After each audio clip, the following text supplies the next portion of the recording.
everyone! Welcome po muli sa ating YouTube channel. For today's video ay gagawa tayo ng masarap na chocolate donut na pwede natin ipang negosyo, kaya tara, umpisahan na po natin. Dito sa ating wall, pagsasamahin lang natin lahat ng mga dry ingredients, then imimix lang natin ito.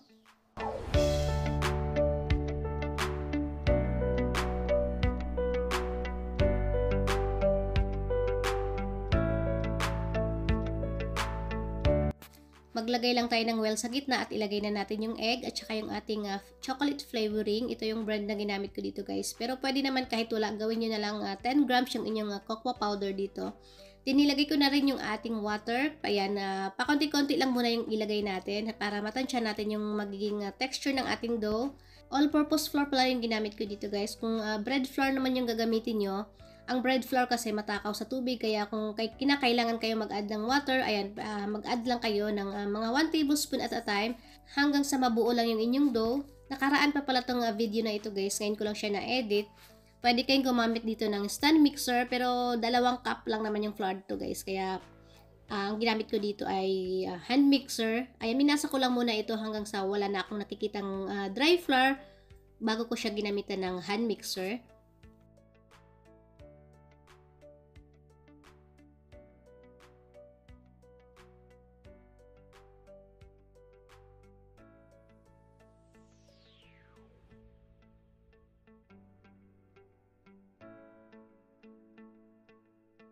Kapag ganito na yung texture ng ating dough, ayan, nakikita nyo, guys, ayan, buo na yung ating dough. Pwede na natin ilagay yung ating softened butter at saka yung ating salt. Then, continue lang natin yung pag-knead natin o yung pag-mix natin hanggang sa magiging smooth at saka elastic na yung ating dough. Pwede natin itong masahin, guys, since konti lang naman itong gagawin natin. Ako dito gumamit lang ako ng hand mixer kasi para mas mabilis yung video natin o yung oras natin. Minix ko lang pala ito gamit ang aking hand mixer ng 15 minutes. Pero kapag gumamit kayo ng stand mixer, mas mabilis yung pag-mix or pag-knead nyo ng inyong dough. Mga 8 to 10 minutes lang yun, guys, kapag stand mixer. Malalaman nyo naman kapag malapit na magiging elastic yung inyong dough. Ayan, nakikita nyo, wala nang halos dumidikit na dough sa inyong mixing bowl. Ayan, smooth na siya. Ibig sabihin, ready na yung inyong dough.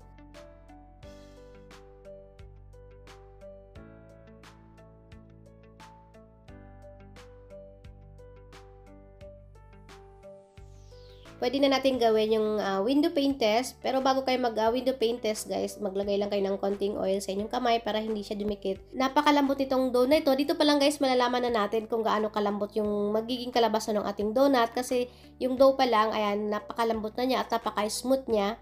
Then, ayan, i-stretch lang natin yung ating dough kapag kaya natin siyang panipisin at hindi na siya halos napupunit. Ibig sabihin, ready na yung ating dough. Ayan. Then, dito, guys, hindi na natin kailangang paalsahin pa yung ating dough. I-diretso na natin siya i-portion ngayon.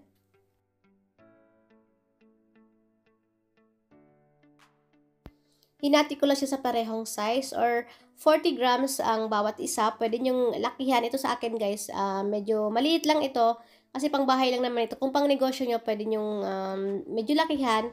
Pero itong ganitong size, guys, parang standard na ito ngayon sa bakery. Basta nasa 40 to 50 grams ata yung laki ng mga nakikita kong mga donut ngayon na mga binibenta sa online. Pero nasa inyo pa rin yan, guys, kung ano yung magiging gusto nyong laki ng inyong donut. Pwede naman kahit hindi na kayo gumamit ng weighing scale, kung pang bahay lang naman, pwede nyong tansyahin na lang.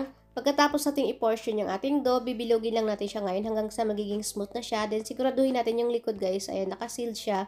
Or walang mga, parang mga baku-bakul dyan or hindi naayos ng sara. Kasi kapag ipa-fry natin siya mamaya, bubuka siya. So kailangan sealed na maigi yung ating dough.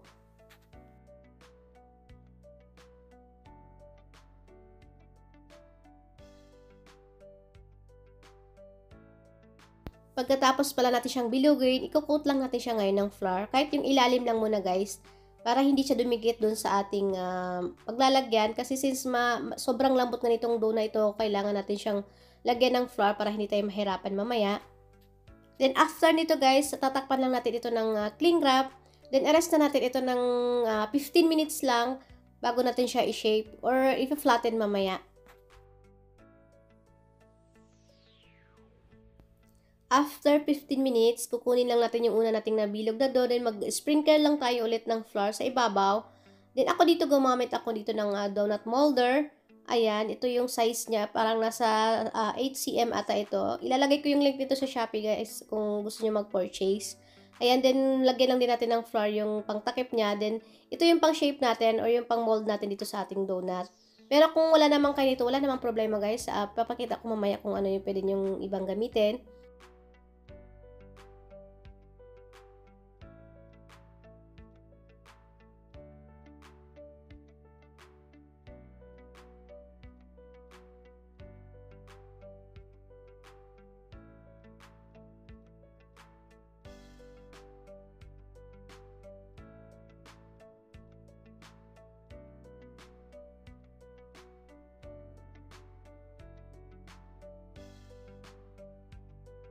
Ayan, ito yung kung wala kayong donut molder, pwede nyo itong gamitin guys. Yung kung meron kayong cake scraper o kahit anong medyo malapad dyan sa inyong kitchen, pwede nyo gamitin yon.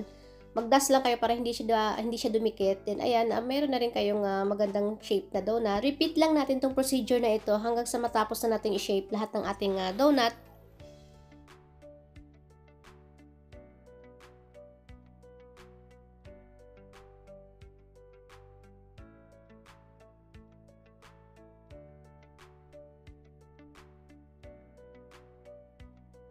Gagawin naman natin ngayon yung ating last proofing. Ayan, dito sa ating baking tray, nilagay ko na lahat ng ating donut. Tatakpan lang natin siya ngayon ng ating cling wrap.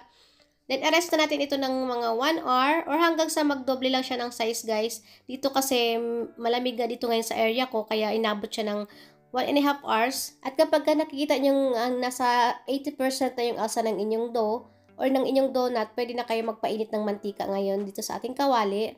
Then, ito na siya guys, after 1.5 hours, ayan, hindi pa nga ito masyadong umalsa, pero okay na ito guys, pang bahay lang naman. Huwag din nating i-overproof yung ating dough para hindi siya mag-absorb ng maraming oil at saka magko-collapse siya guys kapag i-fry na natin siya. Then, ayan, nag-try lang ako dito ng barbecue stick.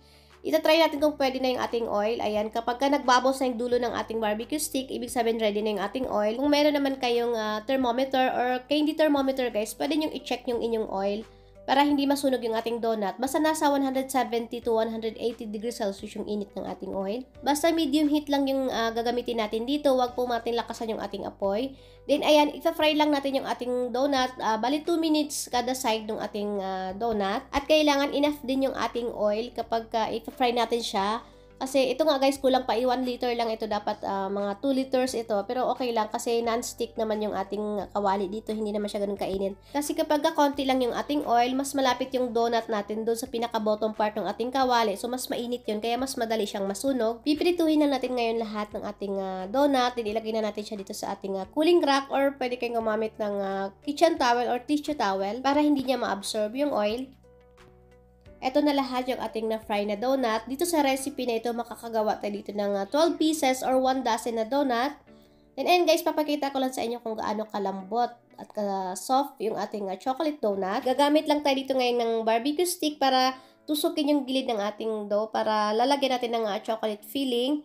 Then dito naman sa ating isang bowl, gagawin na natin yung ating pang chocolate coating. Ayan, pagsasamahin lang natin lahat ng ating mga ingredients hanggang sa mag-well combine lang. Then, ilagay na natin yung ating granulated sugar. Then, i-mix lang natin ito ulit.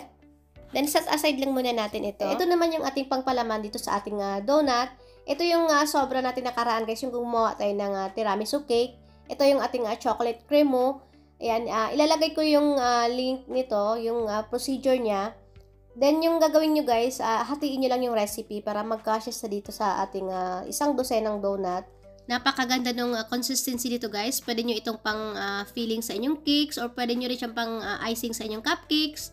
Ayan, then i-beat lang natin ito hanggang sa mag-loosen lang siya, hanggang sa magiging creamy lang siya para lumambot lang siya guys at magiging pipeable siya doon sa ating donut.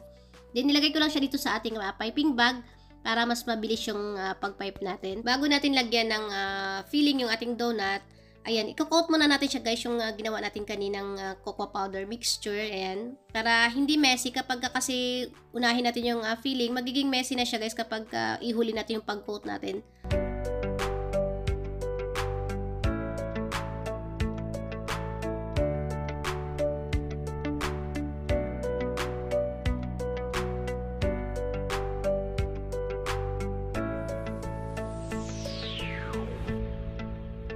i-pipe na natin ngayon yung ating chocolate filling. Ayan, napaka-special nitong donut na ito guys dahil napakasarap ng filling niya. Itong ganitong klaseng flavor ng mga donut, mabenta ito sa schools or sa mga bata kasi gustong-gusto ng mga bata yung chocolate flavor. At ito na yung ating chocolate donut with chocolate cremo filling. Titikman na natin siya ngayon. Ayan, yung dough pa lang or yung pinaka-donut guys, sobrang lambot na niya. At kapag kinain nyo siya, nagme-melt siya sa inyong bibig. Hindi ganun katamis yung pinaka-filling niya. At yung pinang-coat natin na cocoa mixture, nagbabalance lang siya guys, medyo mapait-pait. Kaya saktong-sakto lang yung pagkatimpla niya or pagkatamis niya. Kaya kung naghahanap ka ng pwedeng ipang merienda, pang baon sa ating mga kids at lalong pwede ipang negosyo, pwede mo itong pang simula guys dahil hindi naman ganun kamahal yung pang nagastos natin dito sa ating ingredients. Pwede nyo itong pang start na negosyo lalo na yung mga malalapit lang sa school dahil mabenta ito sa mga kids or sa mga estudyante guys. At kung namamahalan kayo dun sa ating filling na chocolate cream mo, ilalagay ko rin yung ingredients. Meron akong isang pang filling din sa ating donut. Mas mura ang costing nun. Ayan, gagamit lang tayo din ng evaporated milk, ng cornstarch, cocoa powder. Ayan, ilalagay ko yun sa ating description box. Pwede rin nyo rin gamitin yun guys. Masarap din yun. At pang masa siya. Ayan, kita-kits po tayo ulit sa aking susunod pa mga videos. Maraming salamat po sa inyong panonood. Mag-iingat po tayo palagi.